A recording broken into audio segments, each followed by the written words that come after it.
A new era of aggression. When Donald Trump returned to the White House in January 2025, he brought with him an aggressive blueprint for immigration enforcement, one that aimed to fulfill a campaign promise: to implement the largest deportation program in U.S. history. Barely months into his second term, this promise has rapidly materialized into sweeping and controversial actions by Immigration and Customs Enforcement, ICE.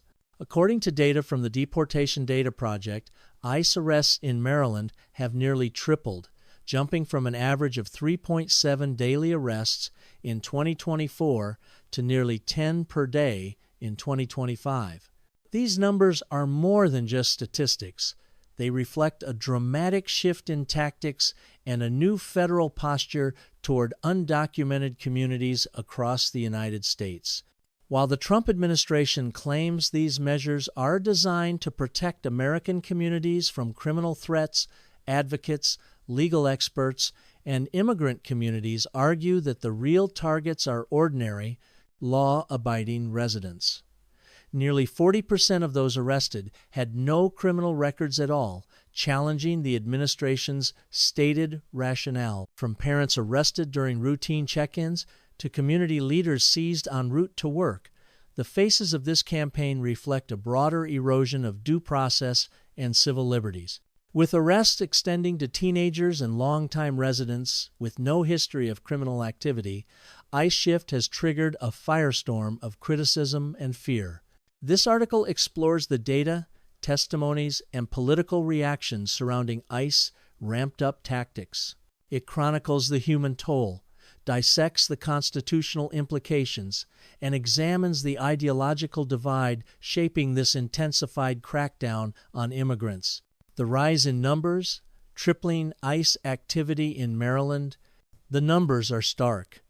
ICE made 1,736 arrests in Maryland in the first 6 months of 2025, nearly matching the total number of arrests from all of 2024, which stood at 1,343. More significantly, of those 1,736 arrests, 1,683 occurred after the 20th of January, 2025, the date President Trump resumed office. Behind these numbers lies a radical tactical shift. Advocacy organizations report a sharp rise in collateral arrests, where ICE agents detain individuals not specifically targeted but merely present during enforcement operations. Routine ICE check-ins previously used for monitoring have become traps. Workplaces, parking lots, and even places of worship have become sites of fear and surveillance. In the words of Eric Lopez from the Amicus Center for Immigrant Rights, ICE has become incredibly aggressive in both the volume and nature of arrests. We're seeing people who've never had contact with the criminal system, not even traffic violations, being swept into custody and shipped across the country. This escalation goes beyond the scope of traditional immigration enforcement. It is a systemic reshaping of how immigration laws are interpreted and enforced, and it is happening fast. The toll of mistakes, the case of Kilmar Abrego Garcia, the new ICE playbook has also led to dangerous missteps. One of the most harrowing examples is the case of Kilmar Abrego Garcia, a Baltimore resident who was arrested in March 2025 and wrongfully deported to El Salvador, despite a standing court order protecting him from removal. Abrego Garcia's deportation to El Salvador's notorious terrorism confinement center was, according to officials, the result of an administrative error. Yet this error highlights how fragile due process has become under the Trump administration's aggressive tactics. Garcia's deportation occurred just 3 days after his arrest, leaving no time for legal intervention. He was later returned to the United States to face human smuggling charges, but the damage, both legal and psychological, was done. Garcia's case serves as a chilling reminder that legal safeguards are now porous, easily bypassed in the rush to detain and deport. A community shaken, the arrest of a local pastor, Another story that encapsulates the human cost is that of Daniel Fuentes Espinal, a pastor in Talbot County, Maryland, who was arrested while on his way to work. Espinal had fled violence in Honduras in 2001 and had no criminal record in the United States.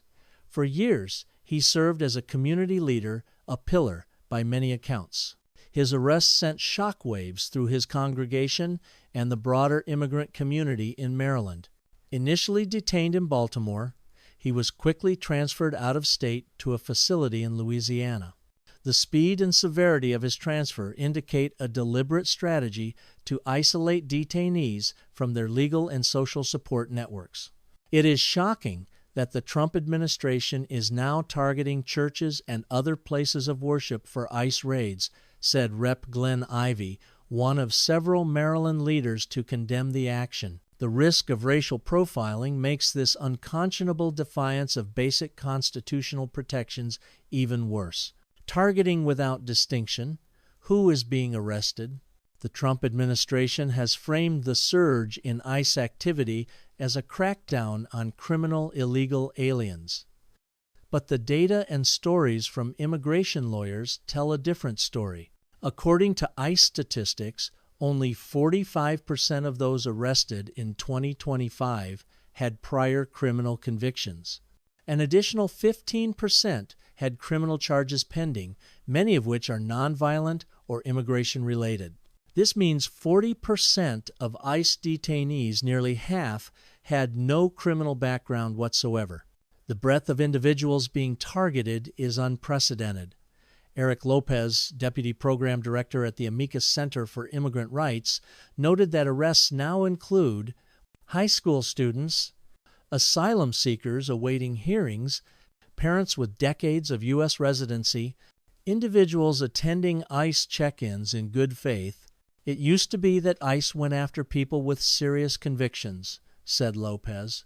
Now we're seeing them go after anyone who's undocumented, regardless of whether they pose any public threat. This has transformed ICE into what many advocates describe as an indiscriminate force, one unconstrained by traditional guidelines or proportionality. The concept of criminal alien has been stretched to such an extent that it now includes virtually anyone not in status, no matter how long they've lived in the U.S. or how integrated they are into their communities.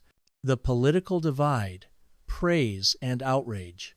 The rise in ICE arrests has ignited fierce political debate. Democrats and immigrant advocates have decried the administration's actions as unconstitutional and inhumane, while Trump allies in Congress have applauded the surge as necessary to restore law and order. Rep. Glenn Ivey, DMD, has emerged as one of the most vocal critics. In January, he issued a statement condemning ICE's presence at places of worship and warning of racial profiling. This is an attack not just on immigrants, but on the very principles of religious sanctuary and constitutional fairness. By contrast, House Freedom Caucus Chair Rep. Andy Harris, RMD, praised the new enforcement strategy, stating, "Criminal illegal aliens don't belong in our communities. They belong in custody and out of this country." 1. This dichotomy underscores the deep partisan divide on immigration enforcement. For Trump's base, the crackdown is a fulfillment of campaign promises. For his opponents, it represents a betrayal of American values, one that weaponizes fear and disregards justice. Legal deterioration, a collapse of process. Perhaps the most disturbing trend in the new ICE tactics is the weakening of due process. Under federal immigration law, undocumented immigrants still retain rights to legal hearings, representation, and appeals. Yet, under Trump's directive, these protections have eroded. Examples abound. Speedy deportations. Cases like Kilmar Abrego Garcia's reveal how quickly someone can be removed, even with existing court orders in their favor. Check-in arrests. Immigrants who show up for scheduled ICE check-ins, often required to demonstrate compliance, are now being arrested without warning. Out-of-state transfers.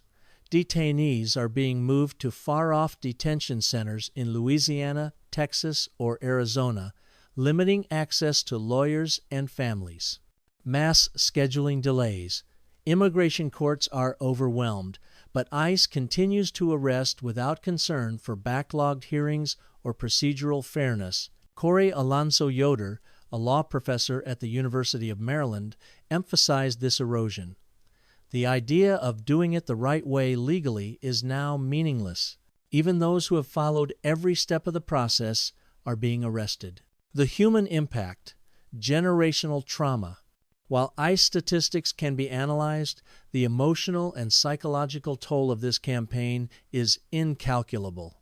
Alonso Yoder warned that the impact of family separations will reverberate for generations.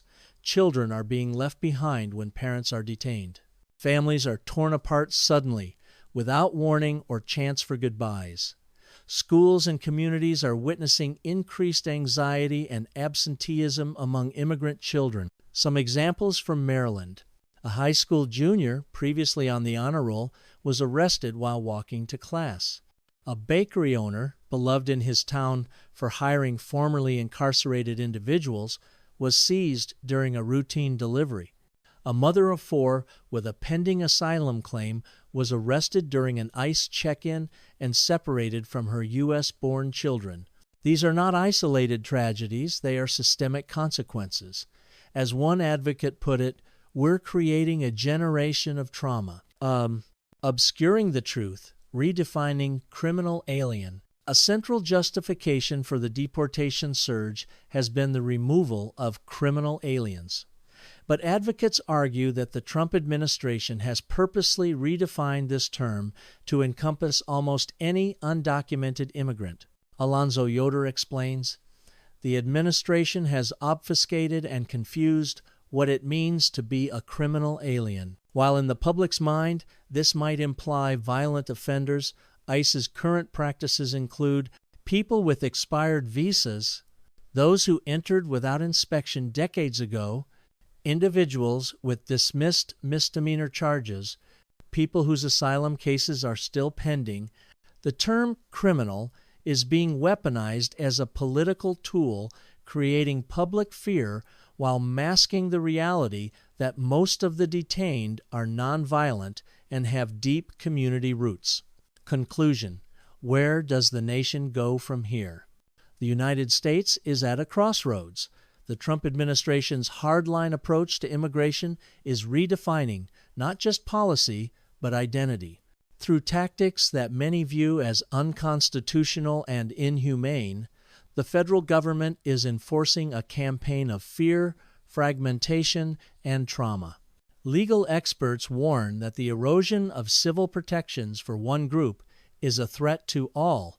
Community leaders emphasize the moral and ethical failures of criminalizing those who came seeking refuge or better lives. And immigrant families, thousands of them are left in limbo, unsure of when the next knock might come. While some in Congress continue to resist, calling for oversight and reform, the machinery of enforcement rolls on. The question facing the nation is not just who gets deported, but what kind of country America is becoming in the process. The story of ICE in 2025 is not just about immigration. It is a story about power, identity, and justice. It is a story still being written in courtrooms, detention centers, churches, and family homes across the nation.